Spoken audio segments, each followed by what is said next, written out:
नमस्कार दोस्तों, स्वागत करती हूँ आपका बुक ऑडियो पर किताबों और कहानियों की बोलती दुनिया। आज मैं आपके लिए लेकर आई हूँ प्रतिभा श्रीवास्तव अंश के द्वारा रचित बहुत सी प्यारी कहानी, जिसका शीर्षक है बातें 16 श्रृंगार की, जिसे सुनेंगे आप मेरी यानी आशी सरीन की जुबानी। मुस्कान मुश्किल राहें आसान बनाता। वैसे तो 16 श्रृंगार में मुस्कान का कहीं कोई जिक्र तक नहीं मिलता। बिना मुस्कान के श्रृंगार तो होता है, पर उस श्रृंगार में खूबसूरती नहीं होती। दुल्हन की असली खूबसूरती तो उसके मुस्कान से ही निखरती है। ये मुस्कान ही तो है जो दो दिलों को पास में ले आती है, अनकहे में सब कह जाती, जिसकी कोई लिपि नहीं, कोई भाषा नहीं, ना कोई बनावट है। दुनिया के हर व्यक्ति के पास सुरक्षित उसका यह भाव उसके जीवन का वास्तविक श्रृंगार है। और जब बात दुल्हन की हो तो मुस्कान का महत्व और बढ़ जाता। अपने व्यक्तित्व का परिचय देता, मुस्कुराना शालीनता पूर्वक साथ बना रहता। तभी तो कभी स्वतः ही तो कभी जानबूझकर और कभी बेमनी हम मुस्कान नामक लिबास को पहन लेते। जरा याद कीजिए कैसी फोटो खिंचवाते वक्त हम चीज बोलते हुए मुस्कुरा उठते। किसी से मिलते वक्त बिन बुलाए मेहमान की तरह यह मुस्कान जी हमारे होठों पर आकर आसीन हो जाती और बदले में सामने वाला व्यक्ति भी मुस्कुराने लगता। वैसे हर व्यक्ति का अपना अपना स्वभाव होता है। बात है तो कभी मैं भी खुलकर हंसती थी, बेफिक्री से, पर जैसे जैसे बड़ी होती गई हंसने के स्थान पर मुस्कुराने लगी। आज इतने वर्ष बाद जब अपनी सहेलियों को खिलखिलाकर हंसती देखती हूँ ना, तो बस देखती ही रह जाती हूँ। किसी बच्चे की तोतली बोली जैसी उनकी हंसी की गूंज मेरे कानों को सुकून से भर भरती।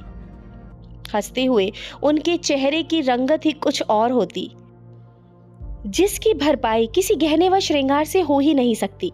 उनको देखते हुए मेरे होठ भी मुस्कुरा उठते।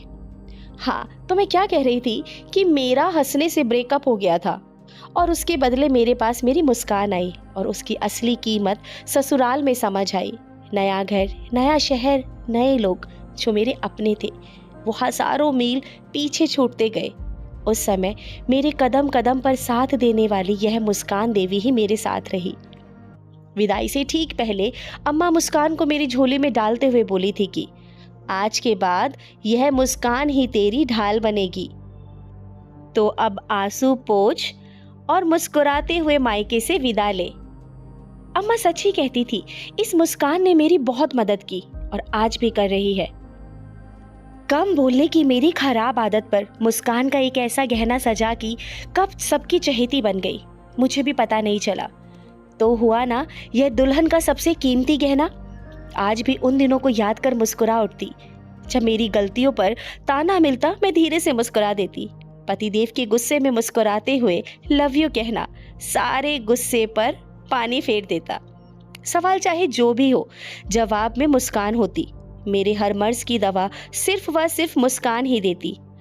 तो जब इतनी महत्वपूर्ण है मुस्कान, तो इसका दामन कैसे छोड़ सकती हूँ भला। अब जब मेरी बेटी भी बड़ी हो रही है तो मैं उसको भी यही सीख देती हूँ। हर सवाल का जवाब मुस्कान से मांग लो और इसे संभाल कर अपने पास कभी मत रखना, बल्कि जी भर के खर्च करो। घर, आंगन, सड़क, बाजार, जब भी चाहो जी भर के हंसो, गाओ, मुस्कुराओ, क्योंकि जीवन का महत्वपूर्ण व सच्चा गहना सिर्फ व सिर्फ मुस्कान व हंसी ही है। शरीर को सजाने के लिए गहने तो खरीदे जा सकते हैं, पर हंसी व मुस्कान कभी किसी बाजार में नहीं बिकता। और याद रखिए, आत्मा का श्रृंगार सिर्फ हंसी व मुस्कान से ही होता है, और जब तक आत्मा का श्रृंगार ना हो, हर श्रृंगार अधूरा होता है। इसलिए याद रखिए, हंसी व मुस्कुराहट को अपने जीवन में बनाए रखें। वह बेटी की विदाई में ना सिर्फ इस विशेष गहने को दे, बल्कि जीवन में इसके महत्व को भी समझाएं। अम्मा कहती है, जिस घर से बहू के हंसने की आवाज आए, समझ लेना उस घर में साक्षात लक्ष्मी का वास है। वस्तुतः मुस्कान में वह जादू है जो आपकी जिंदगी को खुशियों से भर देती है। आपकी एक सच्ची मुस्कान लोगों को खींचकर आपके पास ले आती। तो किसी के मुस्कान पर फिदा होकर आप अपना पूरा जीवन तक उसके नाम कर जाते हैं। तो जीवन में मुस्कुराहट का स्वागत मुस्कुराते हुए हर एक व्यक्ति का स्वागत मुस्कुराहट के साथ करें, वह जीवन का आनंद ले। उम्मीद करती हूँ आपको ये कहानी बहुत पसंद आएगी। बातें 16 श्रृंगार की।